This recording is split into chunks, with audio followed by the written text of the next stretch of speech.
Pozdrav svima! Danas ćemo naučiti jednu od najvažnijih lekcija u geometriji, a to je poučak o sinusima. Bilo da se pripremate za državnu maturu ili samo pišete domaći rad. Ovaj će vam video biti od koristi. U ovom zadatku od nas se traži da izračunamo mjeru trećega kuta, a zadana su nam dva kuta i jedna stranica. Najprije je potrebno nacrtati skicu pravokutnog trokuta i pravilno označiti stranice i kutove nasuprot njih. Pa tako, nasuprot stranice A imamo kut alfa, nasuprot stranice B kut beta i nasuprot stranice C kut gama, koji je ujedno i pravi kut. Nakon što smo nacrtali trokut, potrebno je označiti zadane podatke.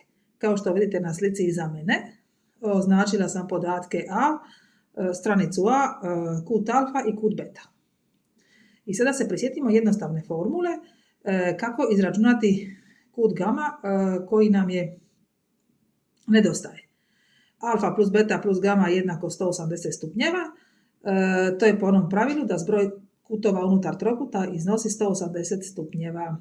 Nakon kraćeg računanja vidimo da nam kut gama iznosi 62 stupnja. Kada smo izračunali najlakši dio, sada nam slijede dva teža dijela, najprije stranica B pa stranica C.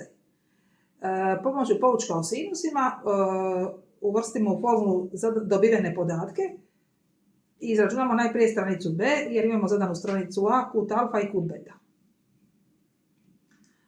Nakon toga izračunamo stranicu C koristeći se sličnom jednakošću.